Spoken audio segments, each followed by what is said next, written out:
দেখছেন কলকাতা টিভি, ভাস্বতী রয়েছে আপনাদের সঙ্গে। শুরু করছি 4টে চারদিক। আর শুরুতে যে খবরে নজর রাখবো, 14তম মুখ্যমন্ত্রী পেতে চলেছে ঝাড়খণ্ড। ঝাড়খণ্ডে হেমন্ত সোরেনের শপথ গ্রহণ অনুষ্ঠানে উপস্থিত মমতা বন্দ্যোপাধ্যায়। এবং ঝাড়খণ্ডের দ্বিতীয়বারের জন্য মাসনাদে বসতে চলেছেন হেমন্ত সোরেন। এবং হেমন্ত সোরেনের জয়ে উচ্ছ্বসিত ইন্ডিয়া জোট শরিকরা। তবে প্রথম থেকে যে জল্পনা ছিল, কারণ আমরা দেখেছিলাম ঝাড়খণ্ড বা মহারাষ্ট্র যে নির্বাচন, সেই নির্বাচনে মমতা বন্দ্যোপাধ্যায় বা তৃণমূলের কেউই প্রচারে যাননি। সেক্ষেত্রে হেমন্ত সোরেনের শপথ গ্রহণ অনুষ্ঠানে মুখ্যমন্ত্রী মমতা বন্দ্যোপাধ্যায় উপস্থিত থাকবেন কিনা তা নিয়ে প্রথম থেকেই জল্পনা ছিল। হেমন্ত সোরেনের ফোন পাওয়ার পরেই তিনি নিশ্চিত করেছেন যে শপথ গ্রহণ অনুষ্ঠানে থাকবেন তিনি। এই নিয়ে আমরা বিস্তারিত আলোচনায় যাব। আমার সঙ্গে নিউজরুম থেকে রয়েছেন আমাদের পলিটিক্যাল এডিটর আশিস চট্টোপাধ্যায় রয়েছেন, আমাদের পলিটিক্যাল এডিটর। আশিস দা, ঝাড়খণ্ডে হেমন্ত সোরেনের শপথ গ্রহণ এবং আমরা দেখেছি শুরু থেকে যে জল্পনা ছিল, যেখানে মুখ্যমন্ত্রী মমতা বন্দ্যোপাধ্যায় তিনি উপস্থিত থাকবেন কিনা, কারণ তাকে বা তৃণমূলের কাউকেই বিধানসভা নির্বাচনে প্রচারে কোনোভাবে দেখা যায়নি। তাহলে আজকে মমতা বন্দ্যোপাধ্যায়ের উপস্থিতি জাতীয় রাজনীতি থেকে নতুন সমীকরণ হতে চলেছে। দেখো, প্রথমেই একটা কথা বলা যায় যে লোকসভা নির্বাচনের পরে সর্ববৃহৎ ইন্ডিয়া জোটের সমাবেশ হতে চলেছে রাঁচিতে। হেমন্ত সোরেনের মুখ্যমন্ত্রিত্বের শপথ গ্রহণ অনুষ্ঠানে সম্ভবত দক্ষিণ ভারতের একটি দল ছাড়া সমস্ত দলের প্রতিনিধি এসে জড়ো হয়েছেন।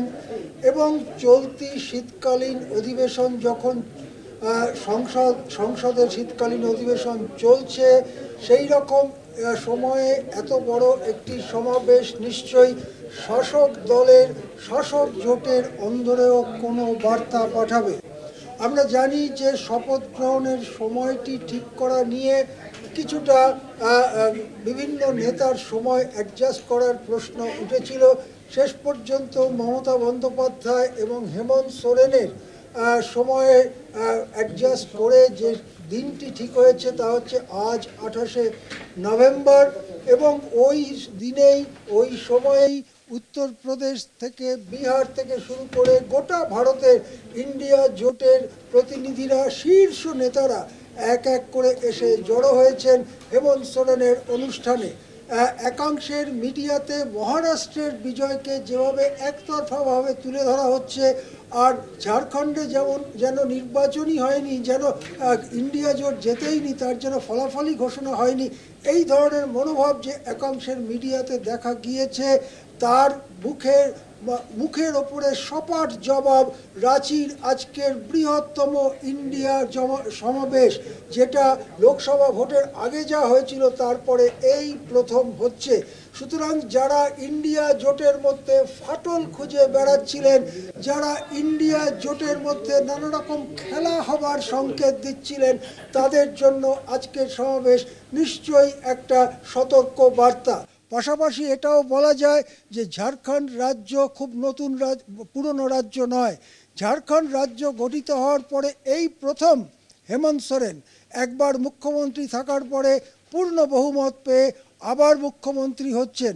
সুতরাং হেমন্ত সোরেনের প্রতি অবশ্যই শুভেচ্ছা জানাতে গিয়েছেন ইন্ডিয়া জোটের অংশীদাররা। কিন্তু আরও কথা আছে। আদিবাসী ভোটকে কবজা করবার জন্য নানান চেষ্টা করেছেন নরেন্দ্র মোদী, অমিত শাহ, জগৎ প্রকাশ নাড্ডারা। নানান চেষ্টা করেছেন আরএসএস এবং তাদের হাজার হাজার প্রশিক্ষিত বাহিনী। কিন্তু এই বার্তা আজকে পৌঁছে যাক ভারতের সর্বত্র যে ঝাড়খণ্ডের 28টি আদিবাসী সংরক্ষিত আসনের মধ্যে একটি ছাড়া 27টি গেছে ইন্ডিয়া জোটের পক্ষে। একটি ছাড়া 27টি জিতেছেন ঝাড়খণ্ড মুক্তি মোর্চা এবং কংগ্রেস জোট। সুতরাং আদিবাসী ওবিসিদেরও নিজেদের পক্ষে নিয়ে যাওয়ার যে সমস্ত পরিকল্পনা শাসক শিবির থেকে করা হয়েছিল, সেটা ভেস্তে গিয়েছে ঝাড়খণ্ডের পাহাড়ি রুখু লাল মাটিতে, জল জঙ্গল জমিনের লড়াইতে এসে। সুতরাং আজকে ইন্ডিয়ার এই যে এত বিশাল বড় সমাবেশ হচ্ছে এবং দক্ষিণ ভারতের একজন মুখ্যমন্ত্রীর আসার খবর আমরা এখনো পাইনি, তাছাড়া যে বড়সড় সমাবেশ হচ্ছে রাঁচিতে ইন্ডিয়া জোটের, তা নিশ্চয়ই সারা দেশের রাজনীতিতেও একটা প্রভাব ফেলবে। শপথ গ্রহণের পরে অনেকেই কথা বলবেন, হতে পারে মমতা বন্দ্যোপাধ্যায়ও কিছু কথা বললেন এবং সেগুলো নিশ্চয়ই দেশের রাজনীতিতে গুরুত্বপূর্ণ উপাদান হয়ে উঠতে চলেছে আগামী কয়েক সপ্তাহের জন্য। হ্যাঁ, এবং সেক্ষেত্রে ঝাড়খণ্ডের রাজনৈতিক ইতিহাসে দ্বিতীয়বারের জন্য মসনাদে বসতে চলেছেন হেমন্ত সোরেন এবং আমরা দেখেছি ঝাড়খণ্ডবাসী তার উপর কিন্তু আস্থা রেখেছে এবং তার স্ত্রী, অর্থাৎ তিনি যখন জেলে ছিলেন দুর্নীতির অভিযোগে, তখন কিন্তু তার স্ত্রীও আদিবাসী অধ্যুষিত মানুষদের মধ্যে অনেক আস্থা ভাজনের মতন কাজ করেছিলেন। নির্বাচনী প্রচারে বেশ কিছু বিষয়ে গুরুত্বপূর্ণ হয়ে উঠেছিল। সে জায়গায় ঝাড়খণ্ডবাসী আবারও আস্থা রাখলেন হেমন্ত সোরেনের ওপর।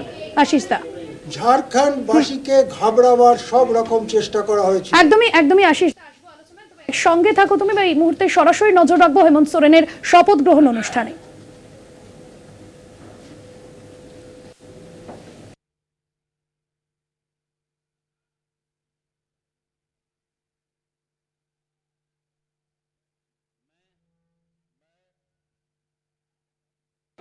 अपना नाम हेमंत सोरेन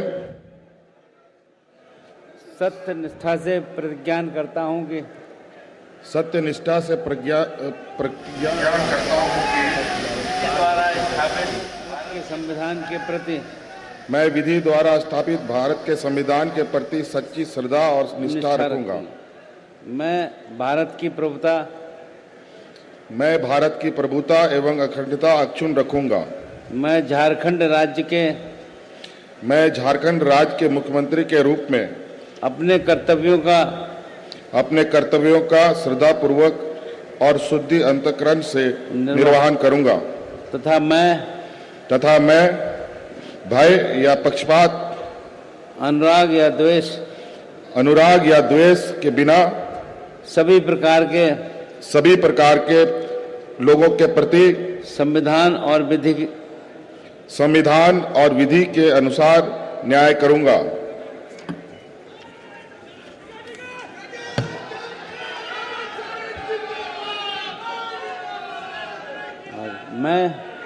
मैं अपना नाम हेमंत सोरेन